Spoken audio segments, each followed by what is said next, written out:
Movie fans Dhurandhar 2ನೇ ಭಾಗದ update ಕೊಡ್ತೀವಿ ಅಂತ ಮಧ್ಯಾಹ್ನನೇ ಎಕ್ಸಾಕ್ಟಾಗಿ ಟೈಮ್ ಸಮೇತ ಒಂದು ಪೋಸ್ಟ್ ಬಂದಿತ್ತು ಅಂತ ಅನ್ಬೋದು. ಸರಿ, ಏನು ಅಪ್ಡೇಟ್ ಕೊಡ್ತಾರೆ ಅಂತ ನಾವು ಕ್ಯೂರಿಯಾಸಿಟಿಯಿಂದ ಕಾದ್ರೆ ಫಸ್ಟ್ ಲುಕ್ ಪೋಸ್ಟರ್ ರಿಲೀಸ್ ಮಾಡಿದ್ದಾರೆ, ಮೂವಿಯ ರಿಲೀಸಿಂಗ್ ಡೇಟ್ ಅನೌನ್ಸ್ಮೆಂಟ್ ಮಾಡಿದ್ದಾರೆ, ಹಾಗೆ 2ನೇ ಭಾಗದ ಟೈಟಲ್ಲು ಅನೌನ್ಸ್ಮೆಂಟ್ ಮಾಡಿದ್ದಾರೆ. ಆದರೆ ನಮಗೆ ಹೈಲಿ ಡಿಸಪಾಯಿಂಟ್ಮೆಂಟ್ ಮಾಡಿದ್ದು ವಿಚಾರ ಅಂದರೆ ಆ ಟೀಸರ್ ಅಂತ ಅನ್ಬೋದು. ಫಸ್ಟ್ನೇ ಭಾಗದಲ್ಲಿ ಎಂಡ್ ಕ್ರೆಡಿಟ್ ಏನು ತೋರಿಸಿದ್ರೋ ಅದನ್ನೇ ಟೀಸರ್ ಆಗಿ ರಿಲೀಸ್ ಮಾಡಿದ್ದಾರೆ ಅಂತ ಅನ್ಬೋದು. ಮೊದಲ ಭಾಗದಲ್ಲಿ ನಮ್ಮ ವಿಲನ್ನು ಹೀರೋ ಆಗಿ ಮೆರಿತಾ ಇದ್ರು, 2ನೇ ಭಾಗದಲ್ಲಿ ನಮ್ಮ ಕಥಾನಾಯಕ ಹೀರೋ ಆಗಿ ಮೆರಿತಾ ಇದ್ದಾರೆ. ಹಾಗೆ ಅವರು ಒಂದು ರಿವೆಂಜ್ ತಗೊಳ್ಳೋಕ್ಕೆ ಬರ್ತಾ ಇದ್ದಾರೆ. ಆ ರಿವೆಂಜು ಅವರ ಫ್ಲ್ಯಾಶ್ ಬ್ಯಾಕ್ ಆಗಿರುತ್ತೆ. ಫ್ಲ್ಯಾಶ್ ಬ್ಯಾಕಲ್ಲಿ ಆ ರಾಜನ ಅವರೇ ಕಿಂಗ್ ಆಗ್ತಾರೆ ಅನ್ನೋದು ಈ ಟೀಸರ್ ಹೇಳಕ್ಕೆ ಹೊರಟಿದೆ ಅಂತ ಅನ್ಬೋದು.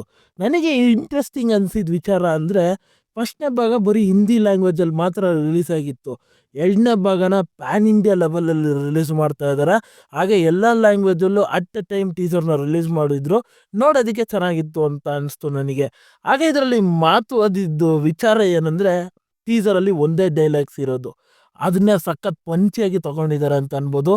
ಇದೊಂದು ಹೊಸ ಇಂಡಿಯಾ, ನಾವು ಮನೆಗೆ ನುಗ್ಗಿ ಹೊಡಿತೀವಿ ಅನ್ನೋ ಡೈಲಾಗ್ಸ್ ಮಾತ್ರ ಗೂಸ್ ಬಂಪ್ಸ್ ಬರೋ ರೀತಿ ಇತ್ತು ಅಂತ ಅನ್ಬೋದು. ಆಗ ಸ್ಟ್ರೈಟಾಗಿ ಆನ್ ಫೇಸ್ ಹೇಳ್ದಂಗಿತ್ತು ಆ ಡೈಲಾಗು.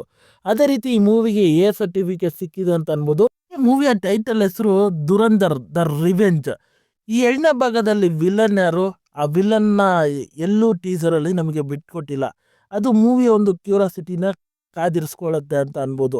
ಅದೇ ರೀತಿ ಇದರಲ್ಲಿ ಮ್ಯೂಸಿಕ್ಕು, ಸೌಂಡ್ ಡಿಸೈನಿಂಗು ಸಿಕ್ಕಾಪಟ್ಟೆ ಆಸಮ್ ಆಗಿದೆ. ವಿಜುವಲೈಸೇಷನ್ ಎಲ್ಲ ಬ್ಯೂಟಿಫುಲ್ಲಾಗಿ ತೆಗೆದಿದ್ದಾರೆ ಅಂತ ಅನ್ಬೋದು. ಹಾಗೆ ಇದರಲ್ಲಿ ಆ್ಯಕ್ಷನ್ ಮಾತ್ರ ರಾ ಆಗಿರುತ್ತೆ ಅನ್ನೋದು ಟೀಸರಲ್ಲಿ ಗೊತ್ತಾಗ್ತಾ ಇದೆ. ಕೂಸ್ ಬಂಪ್ಸ್ ಬರುತ್ತೆ ಕೆಲವೊಂದು ಆ್ಯಕ್ಷನ್ ಸೀಕ್ವೆನ್ಸ್ ಎಲ್ಲ ನೋಡ್ತಾ ಇದ್ದಾರೆ ಟೀಸರಲ್ಲಿ. ಹಾಗೆ ಈ ಮೂವಿ ರಿಲೀಸಿಂಗ್ ಡೇಟು ಇನ್ನೊಂದು ಮೂವಿ ಜೊತೆ ಕ್ಲಾಶ್ ಹೊಡಿತಾ ಇದೆ, ಟಾಕ್ಸಿಕ್ಕು.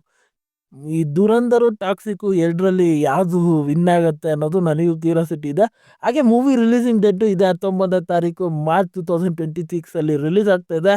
ಇನ್ನೇನು ಒಂದು ತಿಂಗಳು ವೆಯ್ಟ್ ಮಾಡೋಣ, ನೋಡೋಣ ರಿಸಲ್ಟು. ಹಾಗೆ ಈ ಟೀಸರ್ನ ನೀವು ಇನ್ನೂ ಚೆಕ್ಔಟ್ ಮಾಡಿಲ್ಲ ಅಂದರೆ ಹೋಗಿ ಒಂದು ಸತಿ ಚೆಕ್ಔಟ್ ಮಾಡಿ. ನನಗೆ ಇಂಪ್ರೆಸಿವ್ ಆಗಿತ್ತು. ಹಾಗೆ ಆ ಟೀಸರ್ ಏನು ಅನಿಸ್ತು ಅನ್ನೋದನ್ನು ಮರಿದ ನನಗೆ ಕಮೆಂಟ್ ಮಾಡಿ ತಿಳಿಸಿ. ಮತ್ತೆ ಮುಂದಿನ ವಿಡಿಯೋದಲ್ಲಿ ಸಿಗ್ತೀನಿ.